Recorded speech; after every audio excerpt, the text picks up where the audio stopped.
Hey, it's Kellen, and today on Diversified Game, I'm bringing you some personal illustration game, animation game. I have Ron Bryant, who is not just an illustrator, but he's somebody that my family and he made our dreams come true in our children's book, which we plan to make a series, which we want to make a whole series, already have books laid out, but he also has his own animation that he does. He's done political cartoons for some of your famous or maybe not so famous influencers out there and political cartoons in newspapers, magazines, and all that good stuff.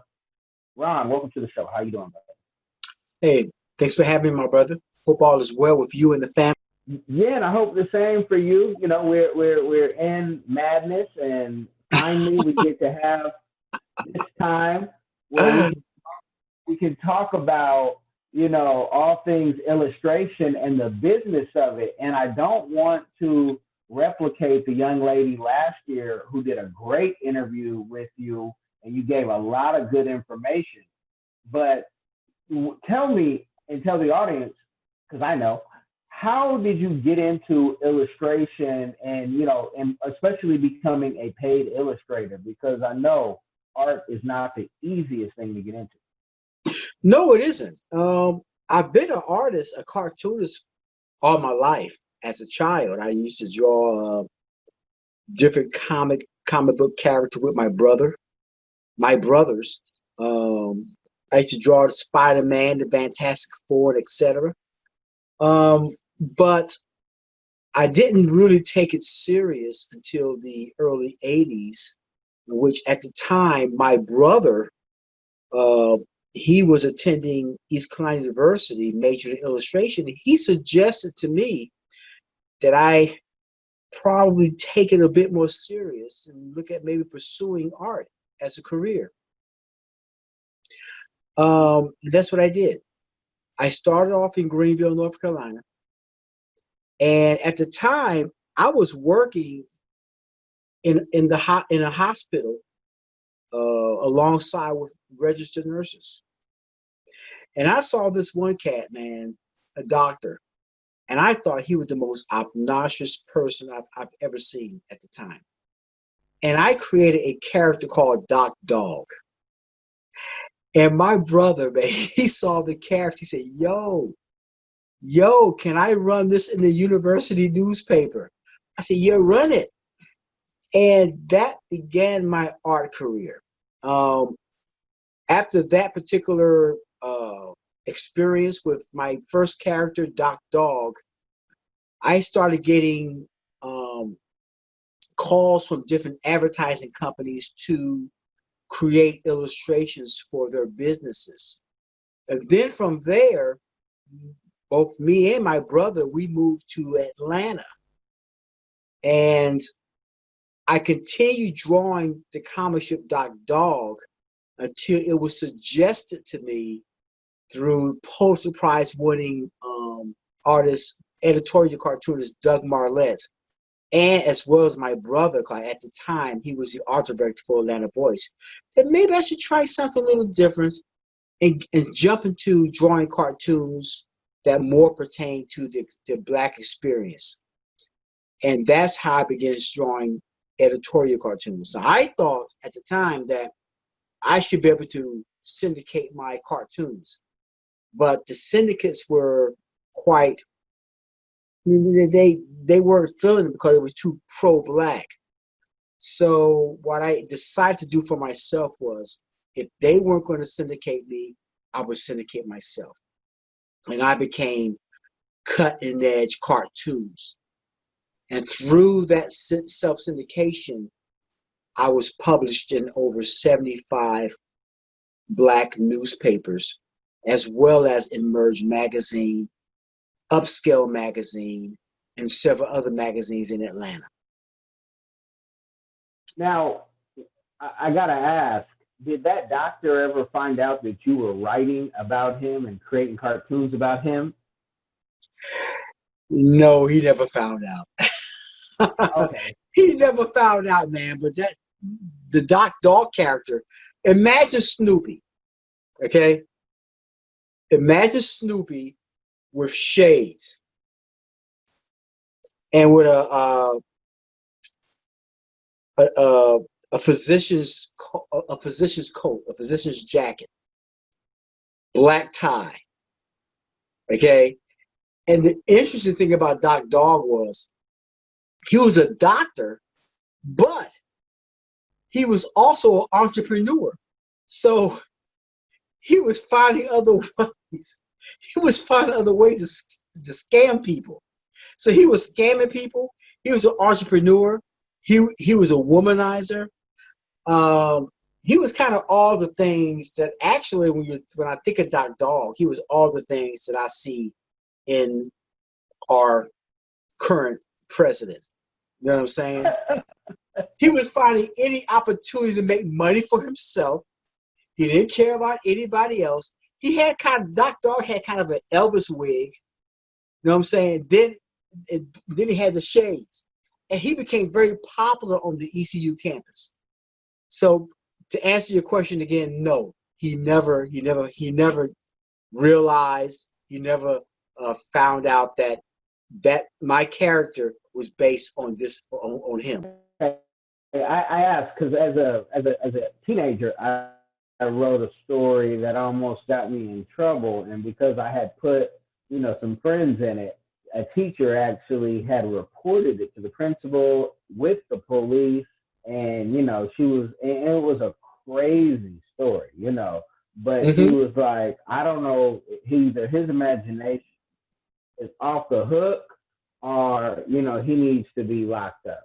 And so I just wanted to know if he ever saw that, because that would be so funny. But so when you then move to Atlanta and you start writing for the the newspapers and the magazines, all that good stuff, were they paying you enough to live, or did you still have to have another job? Because somebody will hear that, Ron, and say, oh, that's all I got to do, move to Atlanta, write for everybody. But nowadays, especially, you still may be broke. You might be writing and drawing on the street. I agree. It was not like that. I still had to work. When I moved to Atlanta, I worked at Emory University as a bone marrow technician. At the same time, I continued to pursue my art career. My brother, Shelton, became the art director for the Atlanta Voice newspaper. So he took care of all that. Okay, he was under the editor.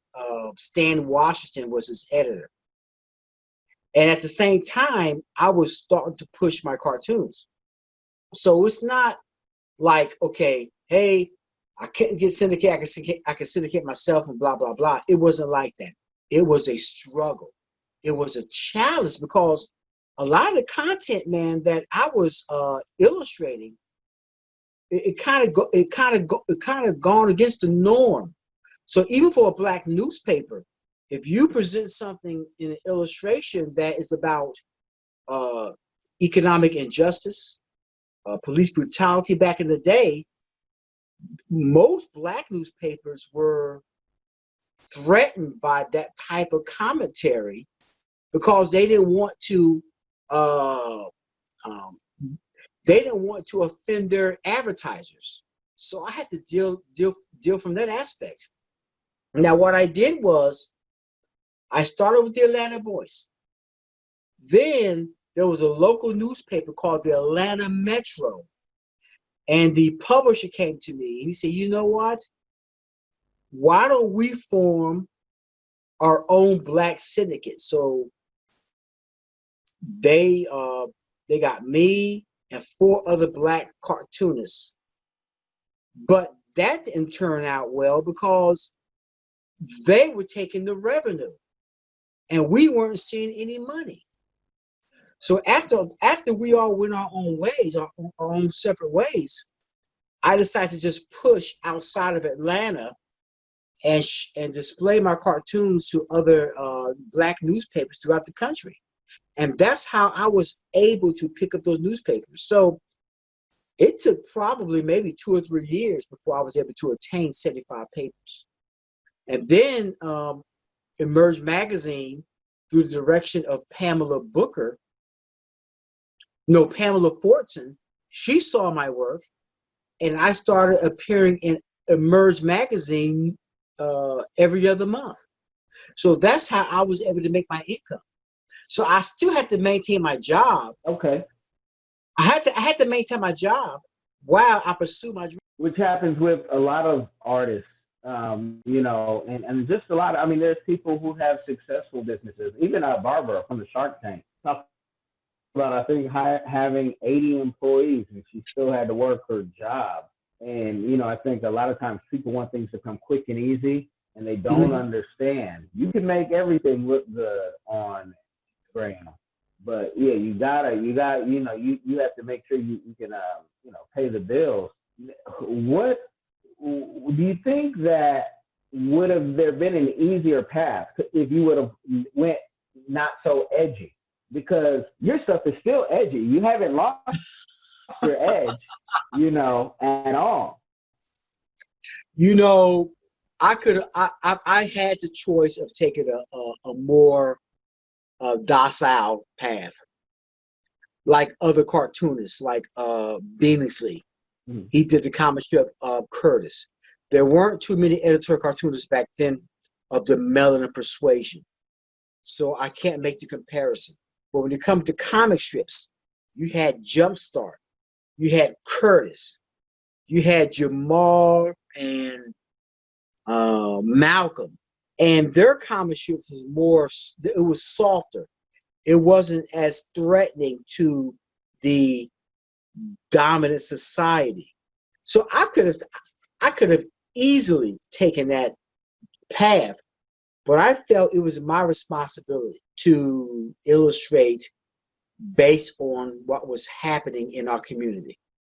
Police brutality, black on black violence, black economics, and black relationships. And those topics aren't popular in mainstream media. And they weren't back then, they weren't popular with black newspapers because they had to appease their advertisers. They had to put stuff in their paper that wasn't going to rock the boat, so to speak. So yeah, I took the path that I took because I felt it was my responsibility as a brother, as a black man, to use my gift to address the issues affecting our community. And I mean, I'm gonna say this without saying names because I like to, when I see something, and I really try not to live on Instagram or any social media. I'm actually looking for somebody. So if you're out there, hit me up to just kind of manage all that because I don't want to be on it anymore. And there's youth who love that stuff like I used to, especially when I was single. You used to love it. You could catch some tail real quick, like that, especially when social media was new. And what I, put even on black media, you've had some stuff where people have said that's too edgy. Kellen, you're about to get us all on the radar, and that's a good thing as far as art. Art has to speak like that. Art should speak like that. If not, what are we doing? That's my thought. Because I mean, folks, they're looking at it. I mean, even with the George Floyd, all you did was show what happened in the flat and in the response. And I'm sure you got things that I haven't even seen. Like, I don't want to see that. Mm-hmm. Take that off. Like, how do you deal? How do you deal with that? And what's your thoughts on that? Well, I'm going to be honest with you. It's emotionally exhausting because you're seeing things in a certain way, which you're trying to convey what you feel is the truth for what's happening with our people. And then you have a population of us that is saying, yo, why are you rocking the boat? Yo, why are you saying this? Yo, why are you saying that? And you think to yourself, why do I have to explain myself? Why I have to explain myself and explain my cartoons when it's so obvious why I'm drawing what I'm drawing? So I'm not going to lie to you, man. It's been kind of painstaking because many of us, we've already drank the Kool-Aid. even some of us who claim to be pro-black, we've drank the Kool-Aid. And we've also have put ourselves in tribes of black people. You've got the bougie blacks. They are the so-called remnants of the time of the 10th. You've got the democratic working blacks that no matter whoever's running on the Republican end, they're going to vote Democrat. You've got the misinformed black who they don't know what the hell they're talking about. They really don't care. They're only interested in the latest trends. So it's been kind of painstaking for me over the years. Even with my short relationship with Black America Web. Black America Web, which at the time, Roland Martin was my editor. They felt that my stuff was too dark. And when you look at the cartoons that I illustrated back then, they're real life now. So you have to put yourself in a mindset to understand that you're making a sacrifice. That a lot of people, particularly our people, will not be willing to make that sacrifice.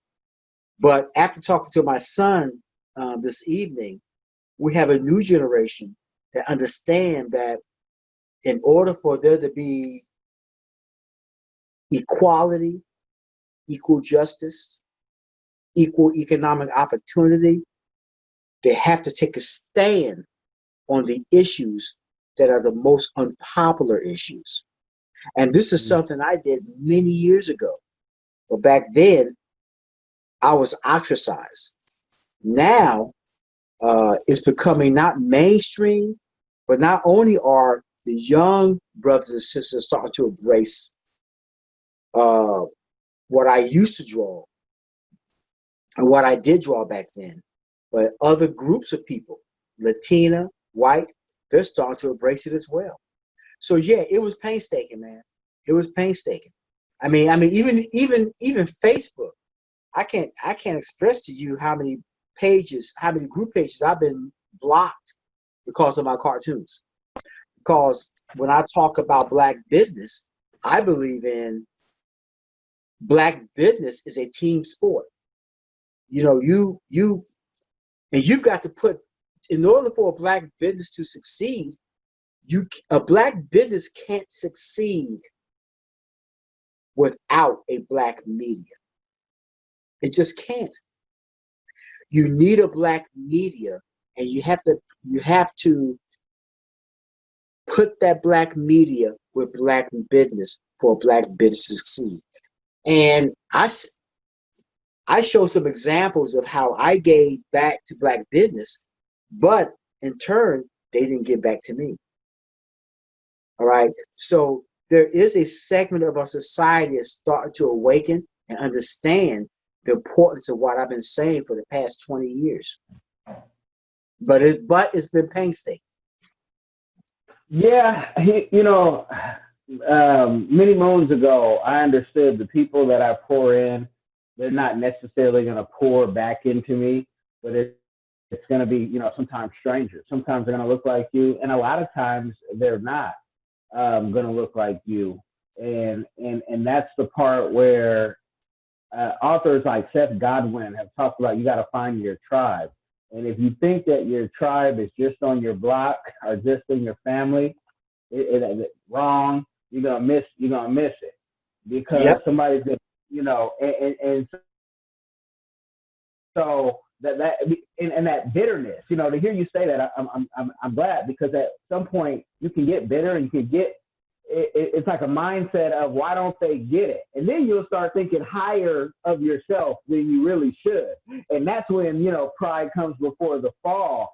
But to know that everything you said, even maybe 15, 20 years ago, is coming into play, you just were in the future. That's what I like to say. You were in the future, and they had to catch up. And it's just how. At what point of maturity? Was it a certain point where you just said, I'm just going to do me? Because if you would have did what everybody else was doing, maybe you'd have, more money, maybe you'd have more popularity, but it probably drive you crazy, or you'd have just a bunch of pictures in your vault that nobody knew about until, you go to the upper room. So, like, what was it where how did you develop that?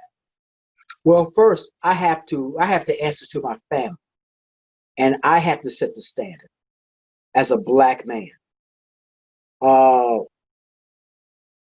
I have to show my family that I have my principles,